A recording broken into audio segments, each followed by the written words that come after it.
Russian President Vladimir Putin is criticizing the United States for relying on what he calls ineffective and pointless brute force over diplomacy when it comes to U.S. foreign policy overall. In a New York Times op-ed, Putin urges caution and a continued dialogue with Syria. This as the U.S. role in the Syrian conflict is escalating, with officials confirming the delivery of weapons to Syrian rebels. Democratic Congressman Adam Schiff is a member of the House Intelligence Committee. He joins me now from Capitol Hill.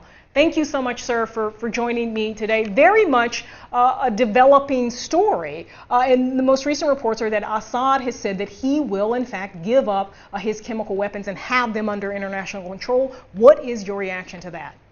Well, I think it's a very positive development.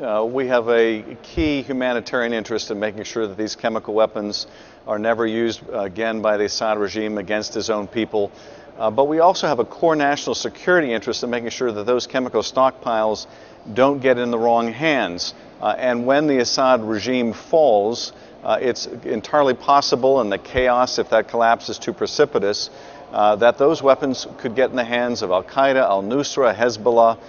Putting them under UN supervision, which this proposal has the potential to do, would be an unmitigated positive for the United States on our national security. So I'm encouraged by the offer. I think we ought to aggressively pursue it.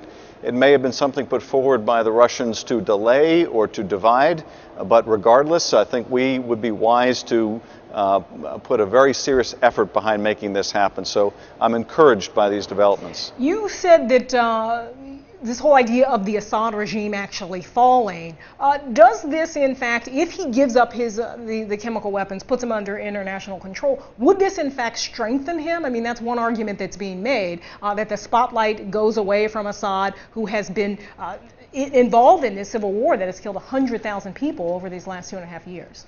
Well, I think that's plainly the Russian interest here. Right. The reason why they came to the table now, when they have vetoed or thwarted any kind of UN resolutions on Syria, even the most anodyne resolutions that would just condemn the use of chemical weapons without ascribing responsibility, they have thwarted.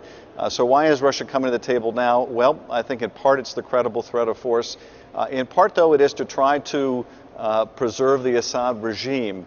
And they view the potential of a strike as destabilizing, that could bring the regime down. They may have more confidence in that than the administration does. But in any event, I think that's part of their motivation. All of this points to a couple things, I think. One is our core interest in making sure these stockpiles don't get in the wrong hands. And this deal, if it can be put together, achieves that goal. But second, the regime will still need to be held accountable, and that may mean bringing Assad and those others that are responsible before a war crimes tribunal. But they shouldn't simply be able to get away with the use of chemical weapons, with the only sanction being that they lose possession of those weapons. Right. Ultimately, I think they should have accountability before a war crimes tribunal. Now, Putin had an op-ed today, I think it posted last night in the New York Times. He has said, very much critical of the United States, saying that it's alarming that military intervention in internal conflicts in foreign countries has become commonplace for the United States. Is this actually in America's long-term interest? What was your reaction overall to his comments and his op-ed? Well, look, I thought it was shrewd of the Russians to make the offer when they did. I think it's shrewd of us to accept that offer. And this op-ed by Putin, I think, is another move on his part that is very shrewd. Yes. He's trying to appeal to the American people and strike notes that he thinks will resonate. There are a lot of dissonant notes in that op-ed too, though. And one of the things, if you know the backstory about Russian obstructionism in the UN on chemical weapons, on Syria, it comes across as far less than credible. You also look at the part of the op-ed where he continues to put out the idea that the rebels gas themselves, right. Kind of an absurd idea that he is trying to put forward. So a lot of those things call his credibility seriously into question, but nonetheless, I think it was a smart move and a very well-crafted piece. Obviously trying to appeal to sentiment in the United States that is very reluctant to get entangled, and of course he's making the argument, this could entangle you, this could draw That's you right. in, and we'll do everything we can if you do this to draw you in. So it was shrewd, but I think it has to be taken with a huge grain of salt. And in some ways, Assad sounded similar notes in in his interview earlier this week. Why is it that both Assad and Putin have been able to make these arguments and in some ways resonate more with Americans than the arguments that President Obama has been able to make? Well, I think that a couple things. One, obviously the country is very weary of war after Afghanistan and Iraq. They're very skeptical after the information that we received that turned out not to be true about the possession of WMD in Iraq. So they're playing on that weariness, that fatigue, that caution, that skepticism. At the same time, I think Americans see through the Assad regime. They recognize the Assad regime's brutal suppression of what started out as a popular uprising just to have direct say in governance, to end some of the corruption in the Syrian regime, to open up opportunity. So, I think the public recognizes the sources in both Assad and Putin. But nonetheless, some of those arguments really resonate with a war-weary nation. Talking to Adam Schiff, Democratic congressman out of California, I want to get your reaction to something that Senator Bob Corker said about Obama in his handling of this crisis. I really do think they've hurt our credibility around the world just in the muddled way that they have dealt with this the Syrian issue. It's just a complete muddlement, if you will. And I don't know, the president just seems to be very uncomfortable being commander-in-chief of this nation. What do you make of his critique there? That this has been, I think his word was muddlement in terms of the administration selling of these strikes and explanation of the why for it, and this idea that Obama seems uncomfortable being commander-in-chief. I don't think the president is at all uncomfortable being commander-in-chief, and I think what the country is responding to is this is a very tough case to make for any president after the wars in Afghanistan and Iraq, after the experience we had. Do you think he's made the case well? I mean, I think his speech very much criticized by not only Democrats, Republicans too, for being muddled, for having almost too many reasons to go, and all of them sort of contradictory and unclear. Well, it was a tough address to give when the ground was shifting under all our feet with this last-minute proposal by the Russians. So difficult, to deal with when the speech was intended for one purpose, but the circumstances had changed on the eve of that speech. Right. Nonetheless, I think the more important point may be that the case needed to be made earlier. I think the case, that the president made in terms of why we should care about the use of chemical weapons, how abhorrent it is, the history of those weapons, and the brutality of the regime. I think those are all important things to communicate to the American people. The ultimate ask, though, that the president has put off in terms of whether there should be a retaliatory strike to deter and degrade his capability, that's a very hard sell right now in this country. And it is because of that backdrop of being entangled in these other wars and not wanting to get entangled in another one.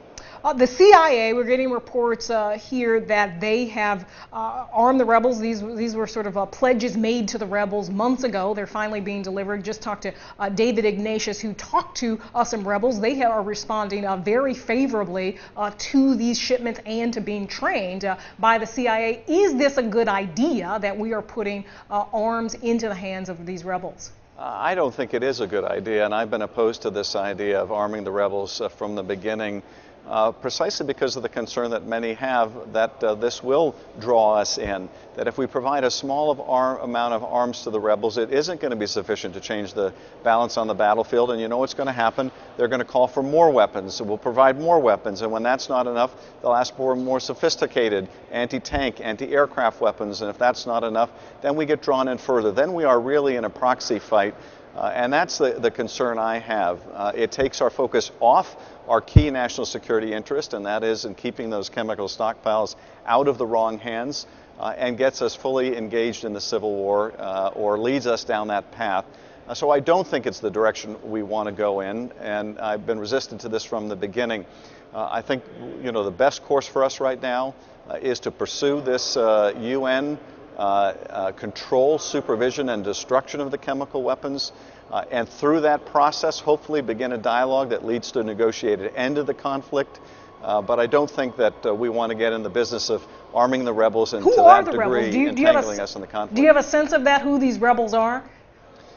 You know, as a member of the Intelligence Committee, I do have a sense of who they are, and certainly will make every effort to vet those that we provide weapons to. The problem is not necessarily, though, whether the people who get them are vetted, but whether the people who get them can hold on to them. Because some of that vetted opposition gets in firefights with the al-Qaeda and al-Nusra forces. Sometimes they may lose possession of those weapons. Sometimes they're in loose alliance with other groups.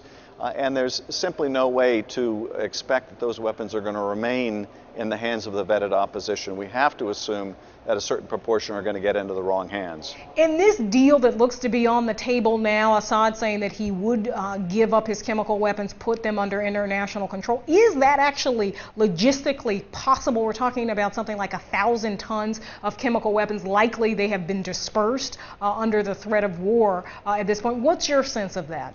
Logistically, it is possible. Logistically, it's going to be very difficult, in the middle of a civil war, and intensive. Right. And this is one of the reasons why I think it may end up being part and parcel of a negotiated end to the war, because you're going to need either safe quarters or a ceasefire so the inspectors can go to these places, maintain custody and control these chemical weapons. But I don't think the difficulty of it should discourage us from the importance of following through on this initiative and trying to make it happen.